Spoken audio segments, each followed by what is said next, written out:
A 911 dispatcher understands every form of danger, knows every emergency protocol, and can guide strangers through their darkest moments. But Theresa Parker could not call for help to save herself.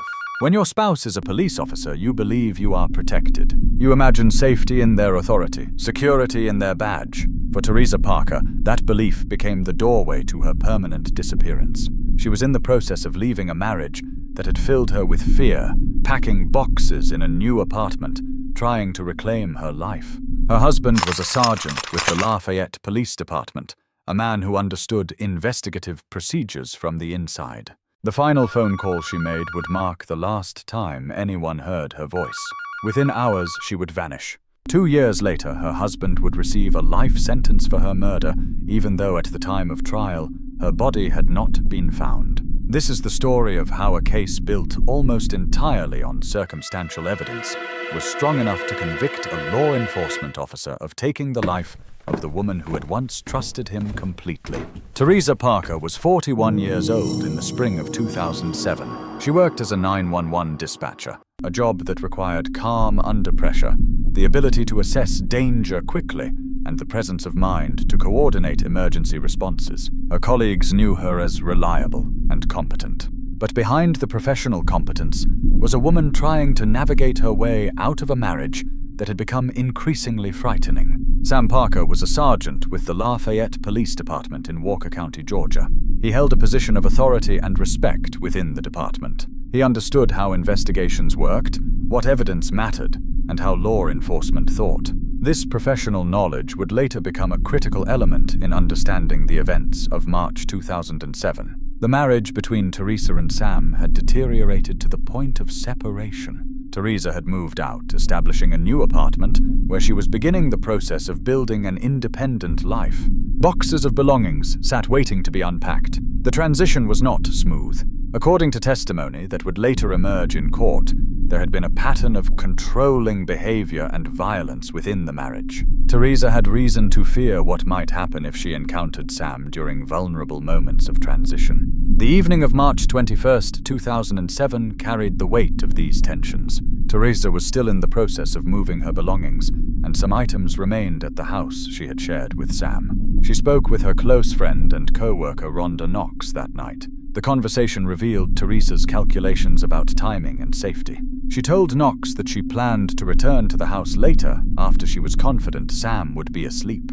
She wanted to avoid a confrontation. The fact that she felt the need to strategize about something as simple as retrieving her own belongings speaks to the atmosphere of fear that surrounded her attempts to leave. Theresa knew she was navigating a dangerous situation. The statistics on domestic violence are clear on this point. The period when a victim is leaving an abusive relationship is often the most dangerous time. Theresa understood this intellectually through her work with 911, but understanding danger and being able to escape it are not the same thing. The early morning hours of March 22, 2007 marked the beginning of Theresa's disappearance. Around 6 in the morning, Rhonda Knox received a brief call from Theresa's phone. It was a call that did not involve any conversation. Knox could not reach Theresa after that. The silence that followed was complete and immediate.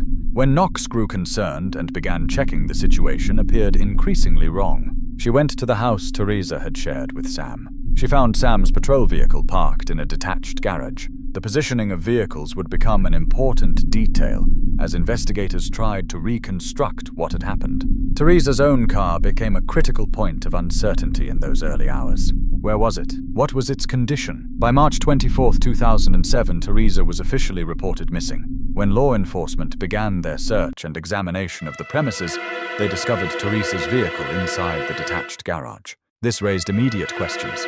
If Theresa had simply come to collect belongings and left, why would her car be hidden in the garage? Why was it discovered there only after she had been reported missing? If she had only returned to gather some items, why did every trace of her vanish? The appearance of her vehicle in the garage at a later point suggested someone had moved it deliberately, placed it somewhere it would not immediately draw attention. Based on the evidence that would later emerge at trial and the confession that followed, investigators were able to piece together what likely happened during those dark, early morning hours. Theresa had returned to the house she once shared with Sam, timing her arrival for what she hoped would be a safe window when he would be asleep. She needed to collect more of her belongings items that represented her attempt to build a separate life. But the plan that was meant to keep her safe had failed. According to the testimony and evidence presented in court, Sam was awake and waiting. What should have been a simple retrieval of personal items turned into a confrontation. The exact sequence of events in those moments remains known only to Sam, but the physical evidence told a story of violence. The forensic analysis would later reveal that Theresa had been shot. Her blood was found tiny traces that marked where violence had occurred. The location of the blood evidence, combined with the presence of Sam's DNA on the rear bumper of Theresa's vehicle, suggested a terrible sequence. After the shooting, her body had been moved.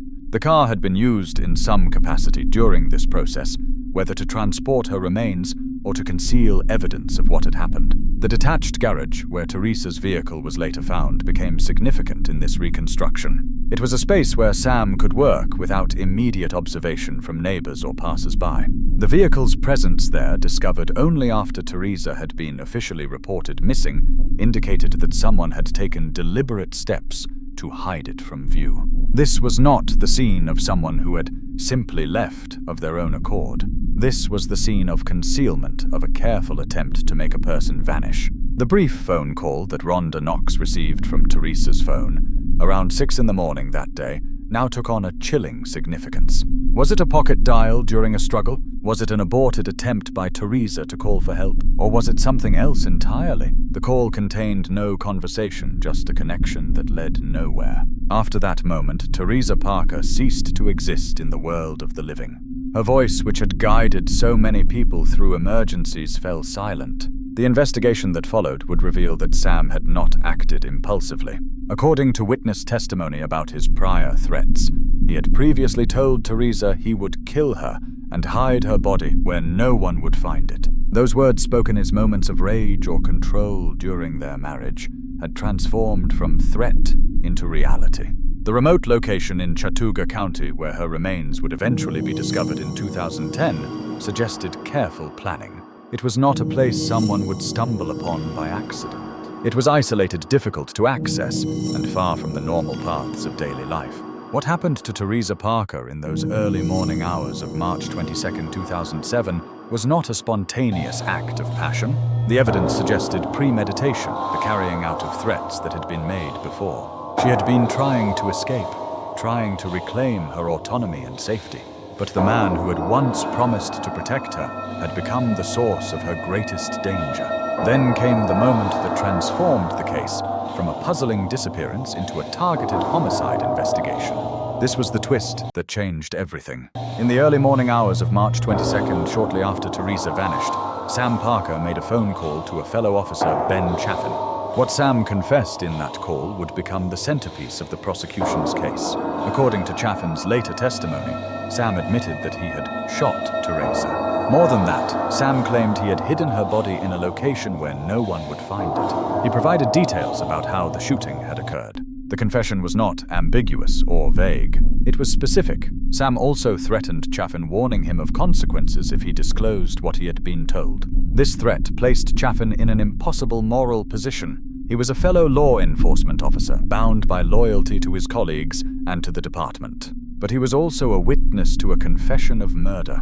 The choice between silence and disclosure would define not just the investigation, but Chaffin's own conscience. This revelation pushed the case from the realm of mysterious disappearance into deliberate crime. It created an ethical conflict that would play out in the courtroom. Would a fellow officer choose silence to protect a colleague?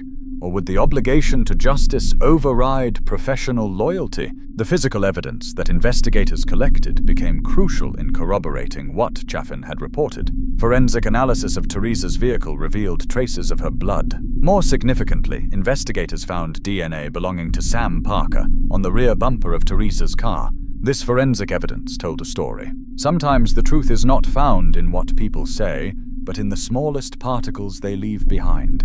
A blood droplet, a trace of DNA, a microscopic transfer of biological material can speak more clearly than any testimony. The presence of Theresa's blood indicated violence had occurred. The presence of Sam's DNA on the rear bumper suggested he had come into contact with that part of the vehicle, potentially while moving or manipulating the car after violence had taken place. The legal significance of this evidence was substantial. It provided a physical link between Sam and the handling of Theresa's vehicle in circumstances that suggested he was involved in moving or concealing it. Combined with the confession to Chaffin, it formed a narrative that prosecutors could present to a jury. Beyond the physical evidence, Sam's own behavior raised questions that investigators found difficult to explain in any innocent context. According to witness testimony, Sam had made references to searching for his dead wife before there was any official confirmation that Theresa was deceased. At a point when the case was still being treated as a missing persons investigation, Sam was already using language that assumed death. How did he know something the rest of the town did not yet know? The question hung over the investigation. When someone speaks about death before death has been confirmed, it suggests knowledge that should not exist unless the person was involved in Theresa's death. The investigation also uncovered a history that helped explain what might have motivated such violence. Testimony from witnesses painted a picture of a relationship marked by domestic violence. There were accounts of physical abuse. More chillingly, there were reports of specific threats Sam had made. According to testimony that would be presented at trial, he had previously threatened to kill Theresa and bury her where no one would find her. This was not an isolated burst of violence. It was part of a pattern, a trajectory of escalating abuse. The threats were specific and detailed, foreshadowing almost exactly what prosecutors would later argue had occurred. When someone threatens a particular form of violence, and that exact form of violence subsequently occurs, it becomes difficult to view it as coincidence. The legal battle that followed Theresa's disappearance posed a significant challenge for prosecutors. Building a murder case without a body is always difficult. Juries expect to see physical proof of death. They want to understand exactly what happened. When a body is absent, doubt can creep in. Perhaps the person is not dead at all. Perhaps they simply left and do not want to be found. The prosecution in this case had to construct their argument primarily through circumstantial evidence. They had Chaffin's testimony about Sam's confession. They had the forensic evidence from the vehicle. They had testimony about the history of violence and threats. They had Sam's own suspicious statements about a dead wife before death had been confirmed. Piece by piece, they assembled a picture of what had happened. The defense faced the difficult task of explaining away each element. How could they account for the confession to Chaffin? How could they explain the blood and DNA evidence? What innocent explanation existed for Sam's premature references to death? The central question for the jury was whether a murder conviction could stand without the physical presence of a body. Could circumstantial evidence, no matter how densely woven, be sufficient to prove beyond a reasonable doubt that Theresa Parker was dead, and that Sam Parker had killed her? In 2009, the jury delivered their verdict. They found Sam Parker guilty of murder and related charges. He was sentenced to life in prison. The conviction demonstrated that the totality of circumstantial evidence had been convincing enough to overcome the absence of physical remains. A law enforcement officer who had sworn an oath to protect and serve justice had been found to have destroyed it in the most fundamental way possible. The story might have ended there, with a conviction based on indirect evidence and the unanswered question of where Theresa's remains might be. But in 2010, a year after the trial concluded, there was a final development that provided a measure of closure. Searchers discovered human remains in a remote area of Chattooga County, Georgia. Forensic analysis confirmed that these were the remains of Theresa Parker. After 3 years, her body had been found. The discovery came too late to be part of the trial evidence, but it validated the jury's decision. The chain of evidence that had been strong enough to convict without a body was now supported by the grim physical proof. The truth had returned, though late. The fact that Theresa's remains were found after the conviction had already been secured only underscored the strength of the prosecution's case. They had proven murder without the most obvious piece of evidence, and then that evidence appeared to confirm they had been right all along. This case carries lessons that extend beyond the specific tragedy of Theresa Parker's death. The first lesson concerns the heightened danger that victims of domestic violence face when they attempt to leave. Statistics consistently show that separation is the most dangerous period in an abusive relationship. Theresa was taking steps to build an independent life, and those steps may have triggered the final act of violence. Communities need to understand that leaving an abusive partner requires support planning and recognition of the risk involved. The second lesson relates to power and accountability. Sam Parker held a position of professional authority. He understood how investigations worked. He might have believed that his knowledge of law enforcement procedures would help him evade consequences. The conviction demonstrates that professional power does not grant immunity from justice. No badge, no matter how shiny, places someone above the law. The third lesson is about the value of circumstantial evidence when properly assembled. Physical evidence, witness testimony, behavioral patterns, and confessions can together create a complete picture, even when certain pieces seem to be missing.